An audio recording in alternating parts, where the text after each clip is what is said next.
మీటింగ్కి స్థలం ఇవ్వనీయకుండా నానా ఇబ్బందులు పెట్టారు. ఆ రోజు కూడా ఎక్కడికక్కడ ప్రజలైతే పెద్ద ఎత్తున వాహనాలు వేసుకుని సొంత వాహనాలతో ట్రాక్టర్లతో 2 రోజులకు 3 రోజులకు మునిపే ఆ వెన్యూకి చేరారు. ఈరోజు ఇక్కడ మీటింగ్ పెట్టాం. కేంద్రం ట్రైన్స్ కావాలంటే ఇచ్చారు, రాష్ట్రం మాత్రం ఆర్టీసీ బస్సు ఒకటి ఇవ్వాల. ఏం తమ్ముళ్ళు, 5 కోట్ల ప్రజలు ఆలోచించుకోవాలి. నీ మీటింగ్ పెడితే ప్రైవేటు బస్సులు ఆర్టీసీ బస్సులు ఇష్టానుసారంగా వాడతారు. అదే ప్రతిపక్షం మీటింగ్ పెడితే మేము డబ్బులు కడతామంటే బస్సులు ఇవ్వనీయకుండా చేశారంటే ఇది ప్రజాస్వామ్యమని మిమ్మల్ని అడుగుతున్నా. కడాన ఆటోలు వస్తా ఉంటే ఆటోలు కూడా రాకూడదని అడ్డం పడ్డారు.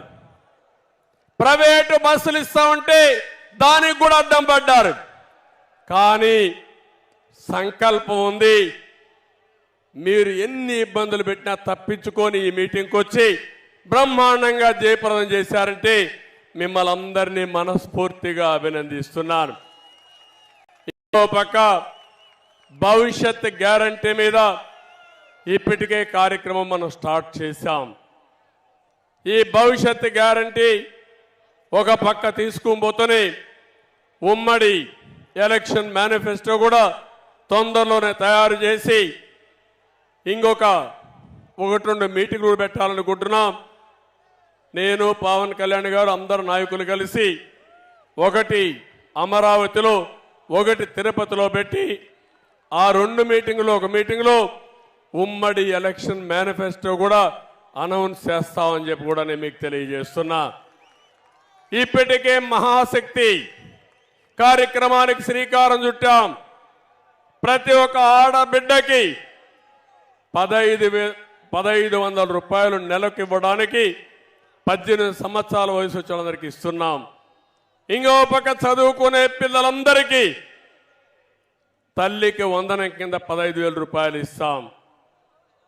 ఒకప్పుడు దీపం పెట్టాం, మళ్ళీ 3 సిలిండర్లు ఇవ్వాలని చెప్పి నిర్ణయించాం. ఉచితంగా 3 సిలిండర్లు ఇస్తాం. ఆర్టీసీ బస్సుల్లో ఆడబిడ్డలకు ఉచిత ప్రయాణ సౌకర్యం కల్పించడానికి ఇప్పటికే నిర్ణయం చేశాం. ఇది కాకుండా ఇంకో పక్కన మీరు చూస్తే ఏదైతే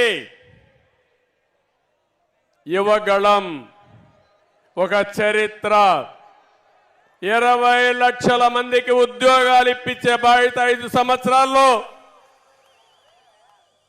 ఈ అలయన్స్ పార్టీలు తీసుకుంటాం. ఇది కాకుండా నెలకు 3,000 రూపాయలు నిరుద్యోగులకి నిరుద్యోగ భృతి ఇచ్చి మిమ్మల్ని ఆదుకుంటాం. బాగా చదివించే బాధ్యత నాలెడ్జ్ ఎకానమీలో ప్రపంచ పట్టణంలో తెలుగు జాతిని తెలుగు యువతను పెట్టే బాధ్యత తీసుకుంటాం.